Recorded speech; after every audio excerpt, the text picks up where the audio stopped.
Anyways, moving on.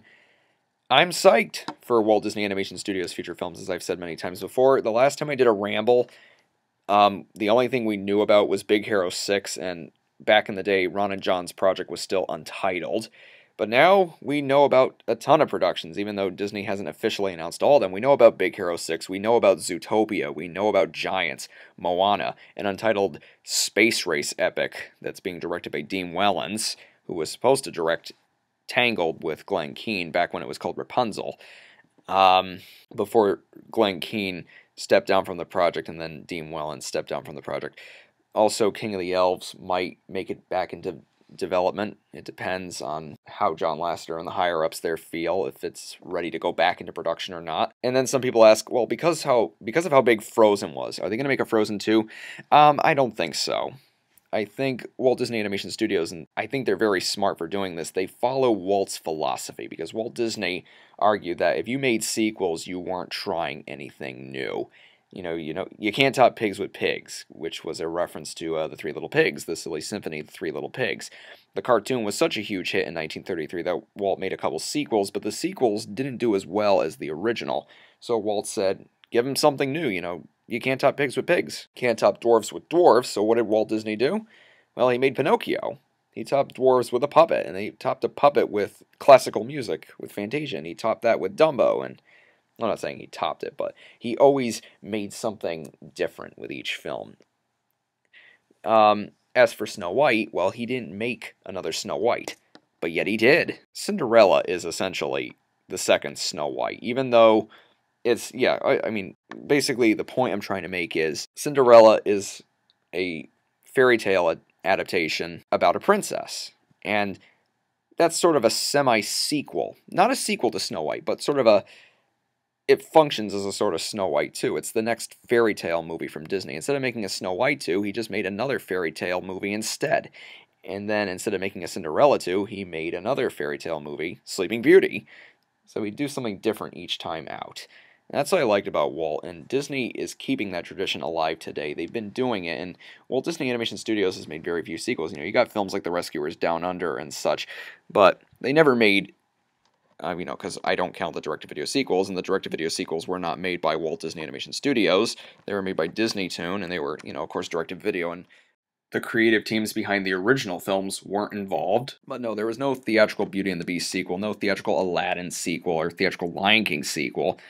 Like, instead of another Lion King movie, Disney decided just to do another Talking Animals movie with musical numbers and an epic scope. That turned out to be Brother Bear, 9 years later.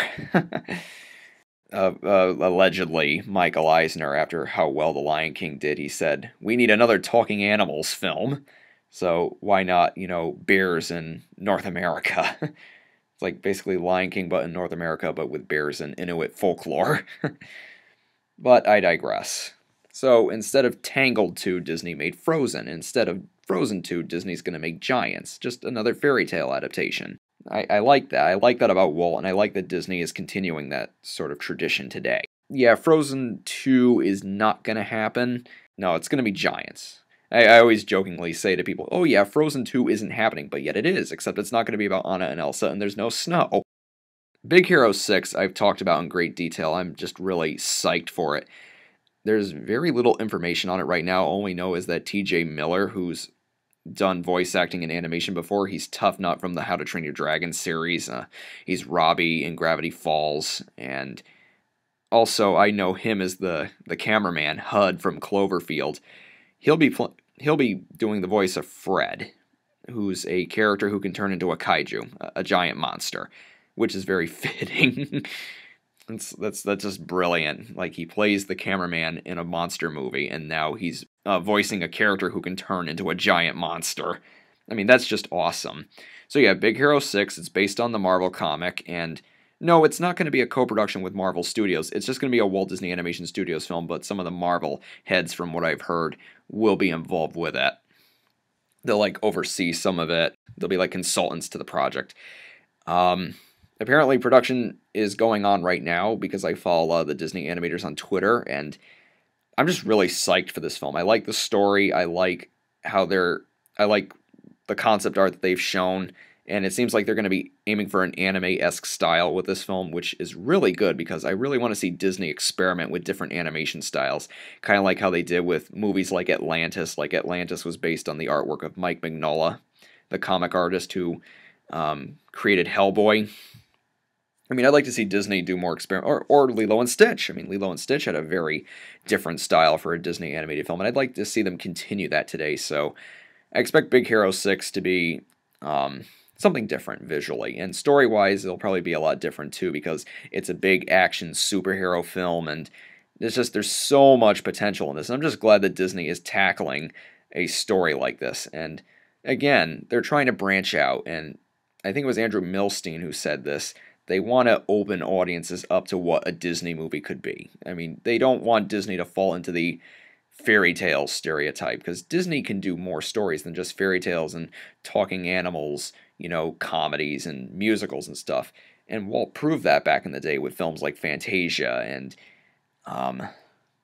then you look at something like Bambi. That's not a talking animals comedy. That's more of a drama than anything, even though there are some comical moments in it. But, Walt always tried something different with his films. He didn't, go back to the same old story. Like, he didn't always do fairy tales, nor did he always do fantasy stories. Sometimes he just did rooted stories, stories that weren't overtly fantastical. Like 101 Dalmatians, I wouldn't, it's the only fantasy element in it is that the dogs talk, but that's it. But compare that to something like Peter Pan or Snow White or Pinocchio. And if you look at Disney today, we have a wide variety of films from the recent years. Meet the Robinsons, Bolt, Princess and the Frog, Wreck-It Ralph. They're all very different films. And if you look at Princess and the Frog, Tangled, and Frozen, the stories are all different. So they're not, rehashing things. They're not copy and pasting the same story. Like, there's only a few similarities between Frozen and Tangled and the Princess and the Frog. I think the only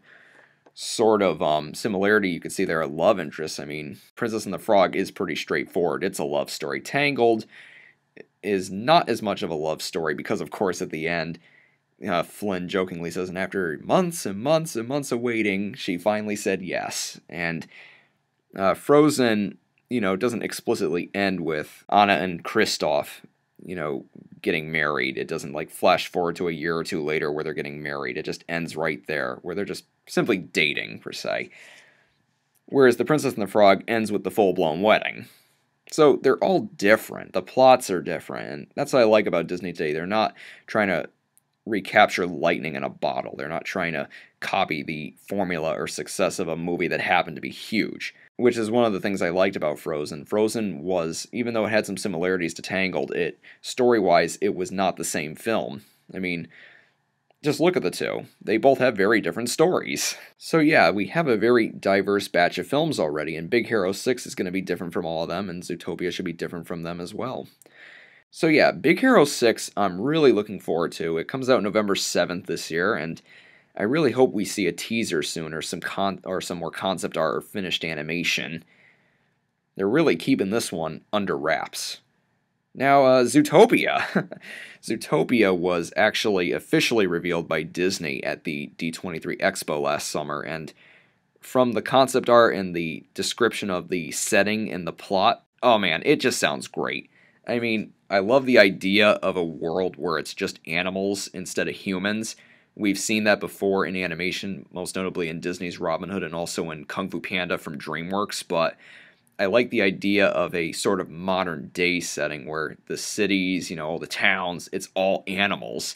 And Zootopia is the name of the main city where it all takes place, and it's divided into these little sections for different kinds of animals, like desert animals and tundra animals, and they had all these unique names and all these unique little things, all these little gags and jokes. The main story is about a fox named Nick Wilde, who will be voiced by Jason Bateman, and from what I can remember, he's like a fast-talking fox, and then he gets framed for a crime, and this police lieutenant Rabbit is on his trails, but then it turns out there's this big conspiracy going on, and there's so much potential in this, and from what I've heard, it's going to be wild and action-packed, and it just sounds like a really different out-of-the-box sort of thing for Walt Disney Animation Studios. Like, it really sounds like it's going to be cool and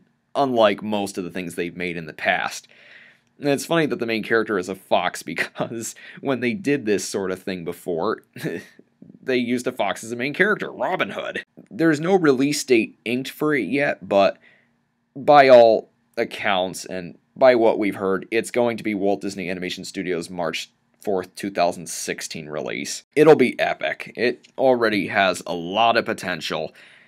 And when they announced all these details at D23, I was over the moon. I was like, oh my god, this sounds awesome. And, the more I hear about it, the more awesome it sounds. It's just, this one, it sounds great. I'm really psyched to see what the setting itself looks like, because the concept art only shows the main character surrounded by a bunch of rabbits, and they're in a train station, but I'd like to see what the city looks like. So yeah, Zootopia is coming out in 2016. It's going to be the March 4th release. It's most likely going to be the March 4th release. And then following that should be Giants. Of course, insider details and some information provided by Blue Sky Disney, the author, Honor Hunter. He doesn't post there anymore, but when he did, he knew about most of this information before D23. He said Zootopia was coming, and then after that was Giants, and then Moana, and then an untitled sci-fi epic directed by Dean Wellens. So Giants is supposed to be the November 2016 release, the November 23rd, 2016 release. And I've heard some details about Giants that sound really, really cool, which were uncovered by Brendan Connolly of Bleeding Cool. There were some details that were leaked last August, and this is from my blog, because I covered it on my blog as well. There are 5 main giants in the film, all of which are brothers: Phoebus, Pfeiffer, Vogel, and Fobert. And their oldest brother is named Faustus. He'll be the villain. It's a nice little play on the fee-fi-fo-fum saying. Jack will have a love interest in the film, of course, as expected, and her name will be Angelina, who is of a higher class than he is. She is from a family of merchants who look down on Jack. There's also a love triangle, and there's this rich man, his name is Marco, and he's in love with Angelina as well. There will be like a rivalry, of course. There's also another human character who's named Inma. I hope I'm saying that right. Brendan Conley described her as a scrappy tomboy type and something of a class warrior. She wants to fight injustice, but no one takes her seriously because she's only a preteen. And Connolly said that this was a lot like David and Goliath. The story is about the storm giants making a pact with humans. They will protect the humans if humans are willing to work for them, but Faustus may be, screwing the humans over. After all, he is the villain. And all that stuff with the storm giants, that's a backstory, and the film itself will be about the journey and Jack actually becoming friends with one of the giants, setting the story in motion. Like Tangled and like Frozen, they're basically crafting an original story around the elements from the original tale. And I like that they're doing that because it's a new way of adapting these fairy tales, and at the same time, they can kind of get by the people who normally rip Disney apart for Disneyifying stories, because, that's, the fact that they do that is supposedly bad. I mean, if you don't like it when Disney, in their words, waters down or dumbs down fairy tales or sugarcoats them or whatever, that's totally fine, but, I think people tend to get carried away and they act as if Disney is the worst thing to happen to fairy tales. I like that they're not doing straight adaptations of the fairy tales, they're just crafting their own original stories around the fairy tales. And as much as I don't like, the fact that Disney titled Tangled as Tangled, it should be Rapunzel, really. I don't mind the fact that this movie is called Giants because the story might not be the exact same as Jack and the Beanstalk, and at least it's not like an adjective. It's not Tangled or Frozen or the rumored new title for Moana, Spirited. It's most likely fake, don't worry, guys. If you've seen that little thing that says that Moana is now called Spirited, don't worry, that thing is a fake. Until Disney officially confirms that the title is Spirited or not, don't believe that thing. My friends and I, all my animation fan friends, we looked at that and yeah, it's fake. Again, you gotta wait till Disney makes an announcement or a really trusted insider source gets some information, because Yeah, Moana is Moana as far as I'm concerned. No need to worry. If they call it Spirited, I'm writing an open letter. I'm going to say this has gone far enough. I handled it for Tangled. I handled it for Frozen. Giants, I don't mind, but because, that's not an adjective. But if you call Moana Spirited, that's it. I'm gonna write to them saying enough of this stupid title change BS. Stop with this. Oh, boys are afraid of seeing a girly princess movie. Frozen grossed $1 billion. Enough said.